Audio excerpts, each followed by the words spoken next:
How's everybody doing? I know people tell me, Fernando, why you all be smiling and laughing a lot? But you know, even though I am a Virgo, I have a lot of Leo in me, a lot of Leo, and and we're in Leo, we're in Leo month, so I always feel more cheerful, more bubbly around this time, and I kind of missed you guys.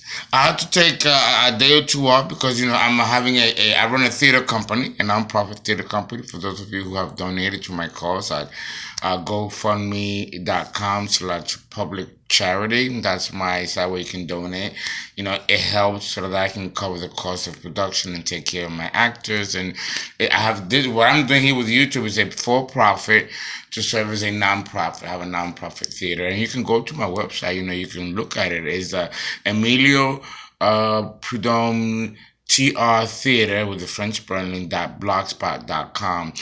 You can go to my page, and I have there my theater site. So we already had a couple of shows, and we're getting ready to do another one in October. And my August performance I'm going to postpone it to October because I haven't still raised the funds. So I hope you guys can be generous and give, because that helps me then take care of you, right? Okay. How to get an Aquarian man. Yeah. How to get an Aquarian man. Well, this is going to be a little rough, let me tell you, because Aquarius is different. It's just different. Fixed air. But the fixed air that we're talking about is not the fixed air that you find on the earth or any of our stratospheres, ionospheres, no. And yes, I talked about mutable air encompassing these spheres as well as the ethers of space. Our Milky Way galaxy, right? And Andromeda, which is the one next door, like I mentioned when I discussed Gemini. And then I talked about the fact that it's not just the constellations and galaxies, but it's just the entire universe, both observable and non-observable universe, is covered by this ether. And in this ether, it's like a primordial soup of different vibrations. I mentioned that in Gemini, all kinds of different frequencies and electromagnetic changes, micro changes in air density, and in these different vibrations, you have different planes of existence with different beings and archangels and even extraterrestrials. It's not just the changes in frequency of sound, but also of sight. We cannot see what a dog can see or what a cat can see, right? We don't even have the 20/20 vision that an eagle has that can see 20, 30 miles. We barely can see a couple of meters ahead of us, So understand that perception of reality really is in accordance to the different levels of vibration in which you find yourself in or are able to in tune to. Well, discussing fixed air, we're talking about that element or that compartment of air that doesn't move. This pocket of air. Think of a lake. A lake is a body of water that doesn't move, just sits there, or an aquifer. This is fixed water. Well, Aquarius is a fixed air sign. So we can talk about a fog. When a dense fog moves into the banks, right? It's air, but it's air that can be measurable. It's air that has properties that's observable, right? We're not talking about dew point. We're not talking about relative humidity, where on a cloudy day you can feel the wetness in the air, what we call moisture. That's all mutable air. If you're in Arizona or if you're in Las Vegas and Nevada, you get this dry heat, or in the Midwestern states, it can burn the nostrils as you're taking that oxygen. There has no moisture. There's no mutable air. There's no water in that atmosphere. That would be considered fixed air. Air that has no moisture, no dew point, no humidity, where you can get a heat stroke. Very dangerous. And then the opposite would be heat exhaustion, which can occur if there's a lot of humidity in the air. It's just a different kind of stroke. But these are fixed pockets or a fixed condition of air. A fog is the same way. It's too big and too dense for it to be humidity. And it's not a cloud. And it can block, obliterate. And it's a particular body of air, which is why we give it a name, a specific name, a fog. And you never know what's inside a fog, or what created the fog, or where it's going away came from, right? Well, the same thing with the airs in space, in the heavens, like they say. Now, you can say that all of matter, all of the cosmos, is able to be seen by our human eyes, because these universes and these galaxies and these constellations have crystallized into a form. Outer space is very cold out there. And the heat of the sun and of these planets eventually become condensed, almost suspended in their own heat. The cold conquers the heat in space. And that's the reason why we're able to have crystallized structures. The reason why we can see these Milky Way galaxies and star systems and planets is because it's so cold, and cold holds matter together. This is also considered fixed air. So when we are talking about Aquarius, we are talking about a particular modality or even behavior of being. And this behavior of being is unlike anything that you have seen or experienced on the earth plane.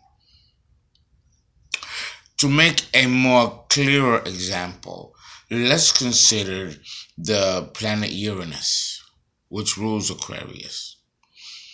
Uranus is the only planet in our solar system that sits on its sides. Have you seen Uranus? Do I need to draw you a picture? I might have to draw you a picture, just a real quick picture. Now, Uranus, well, in order for me to really show you what I mean, I'm going to have to really show you the rings of Saturn. And, most of you know the planet Saturn, right? And it's Saturn with the rings, right? Is it up? This is clear. Can't really see. Okay, that's Saturn. But Uranus is this way. It spins upside down. Uh-oh. Something mystical is happening. Things are going bump and falling. The planet Uranus sits, it doesn't sit on its axis like all the other planets. It's upside down, sideways. And cosmologists don't have a clue as to why. The poles are exposed horizontally instead of vertically like all the other planets, including our Earth. So why is the planet Uranus spinning on its side? And what's keeping it like that? And why is it that we have not been able to probe that planet? It's too far. We've gone to Pluto. We've actually seen the surfaces of Neptune, but not Uranus. Uranus is erratic. It's different. In fact, when the solar system was created, when the big globe of fire was condensing and crystallizing, because the coldness of space, right, was crystallizing, giving form to matter. And each planet was being cast off and becoming a planet millions of years later, of course. And cosmologists are able to account for all the planets except for two. Neptune, which we will discuss when we talk about Mr. Pisces, and Uranus. Many cosmologists believe that the planet Neptune and the planet Uranus were never cast off from the central mass, which gave form to our planets in our solar system. They gave form to our solar system. I write extensively about it. If you go to www.medium.com, look me up, Fernando. I write anthropological series, and I go into detail about these things. So the planet Uranus was not cast off from the central mass, meaning that according to the ancient wisdom teachings, Uranus was never a part of our solar system. It is believed that Uranus, like Neptune, are rogue planets that came into our solar system later, after our solar system was developed. And it became part of our solar system family. Now I'm talking Illuminati shit, secret society shit, the mysteries of the earth and the planets and what really went down, how things really came about, things that you will never learn in school or read in the textbook.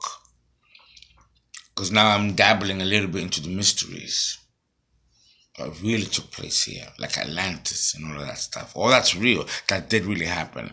We'll talk about that later. Or you can read my Medium articles, which I talk plenty about it. And I have to begin the introduction of how to understand the Aquarian Man by explaining to you first the element of fixed air, and then the planet Uranus, which cosmologists to this day don't understand why it has evolved that way, or how it ended up that way, or if it's even part of our solar system, it came from somewhere else. So too is the philosophy of the Aquarian Man.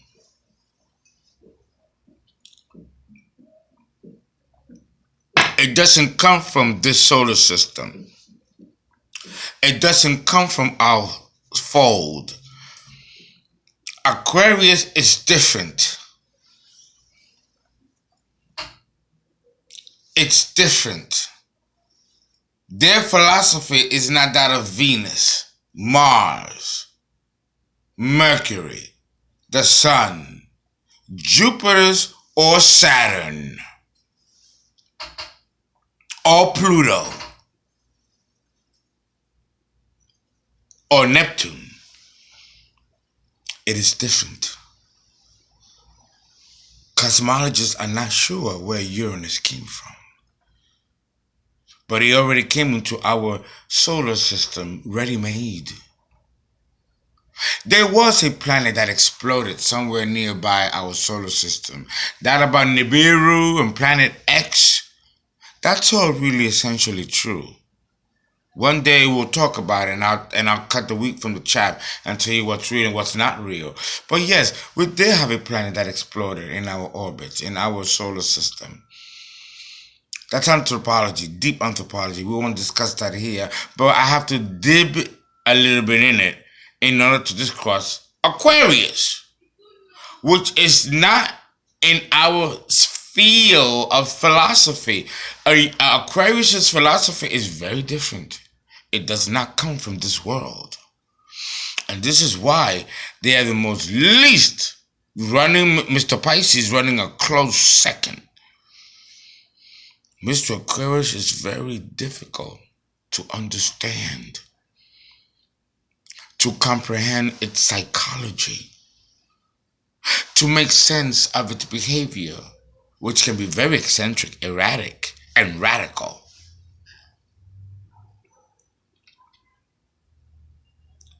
He is quite a complex character. Yeah, he is.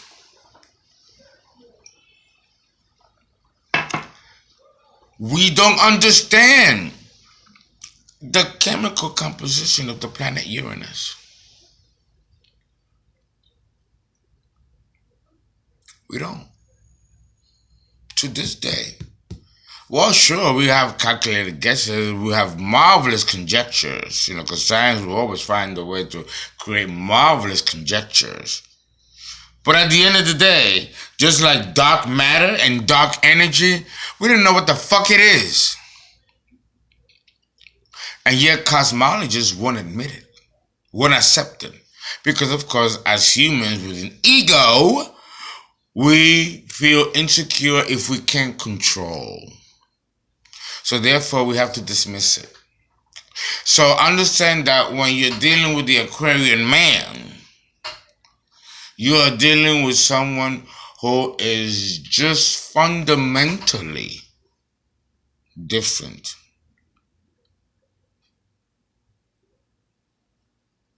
His light is already a light that he brought from another star, from wherever star system the planet rode from. It already brought with it its own light from that particular star. We just don't know which star system it came from. How long has it been a rogue planet traveling through the cosmos before our gravitational waves of our own planetary forces drew the planet to us? Which probably occurred when this planet got destroyed, the one between Mars and Jupiter. One goes, another one is brought in. And hence, human evolution can continue, depending on the motivation or the agenda of the gods. But this planet is unlike any of the other planets in our solar system. And we have to discuss that in order for me to make sense of the Aquarian Man. The fixed air, translated psychologically into the Aquarian Man, is that of he has the mentality of another planet, of another star system, maybe even of another galaxy. Fixed air. It's another level of field of existence outside of our own. And we consider souls that are like that to be cosmic souls. So Mr. Aquarius is a cosmic soul. And he knows it. Even those who are lower level or who have not reached a level of enlightenment, because not everyone is in the same evolutionary ladder. Not everyone is as enlightened or as evolved. We all come, some of us are new souls, some of us are old souls, and most of us fall in between. Okay? So, of course, what I'm talking is kind of like high end, which is what the Aquarian Man is supposed to symbolize. That high level of enlightenment that is so cosmic, so universal, that it actually transcends us from our own universe, from our own plane field of existence into a more higher cosmic plane, which brings us closer to our Godhead and therefore closer to God when we reach the final sign of the zodiac, Mr. Pisces, in which we find God and then we merge back to the source. Understand that the impulse begins in Gemini, mutable air. It reaches a path which is clear to it through Sagittarius, the opposite. It reaches a ceiling of enlightenment in which it reflects itself with the Creator in Aquarius. And then it is in Aquarius where the soul decides whether it is to go into Pisces and merge back and not come back out, or return and become an enlightened being, a helper, an angel, an archangel, or even a prophet. That threshold begins in Aquarius. Whether you are able to look back and say, I want to come back. I want to be a healer, a helper. I want to come back. I'm not ready to merge yet. So then the doors of Pisces are closed. And then you can go back into the wheel of rebirth and experience life on earth as many times as you want. Each time, though, that you do, you go up spiritually in Jacob's ladder of evolution. So in the end, the more you go back as an enlightened being to help your fellow human beings become enlightened like you, the more you also have the opportunity to go back to God, or even to be pulled like Enoch, in which God took him and bring him back to God. Either way, it's still a path. And there are many pathways. There's the dark paths, like Mr. Scorpio, when we get there, or the enlightened path, where the higher initiation begins in Capricorn, Saturn, and the lower initiation, the beginning of the initiation of the journey, begins in Gemini through Mercury, the planet of initiation. Understand that the higher octave of Mercury is Uranus. So Uranus is another vibration of Mercury, Gemini, an air sign, fellow air, right? Mutable air. So Aquarius and Uranus represent a higher octave of transcendental intelligence that does not belong to our fold, our system. It comes from somewhere else. So every Aquarian that you meet, that you encounter, will come in two folds. Either he will be cosmic, and being cosmic makes him spiritual, never religious, but spiritual, like a Christ or a Buddha. Or he can be the lower level nature, who is afraid of merging to the source and is afraid of taking responsibility in advancing and aiding his fellow man. So you have to decide which of the two you have. The cosmic one is no better than the demigod, because one you have to call the spiritually enlightened, and the other one you have to call the demigod. He feels that he's God. He believes himself to be God. And in many ways, we all are, because we all have been made in our likeness of our Creator and in His image. Our likeness and His image. We have been made in that skeletal framework. So in a sense, Mr. Aquarius is correct that we are a reflection, a mirror reflection of God, of the Almighty, the highest enlightened aspect of humanity, before we merge into Pisces and become God, back to God, going back to God. You reach almost like a fork in the road. You decide you're gonna go back and experience more human experiences in a detached manner, or in a more involved manner, or are you going to merge back to the source? So the one that is the lower level is the one that has not made a decision to experience life and life's term. So then he becomes a perpetrator, an imposter. And we're done. We'll begin with part two.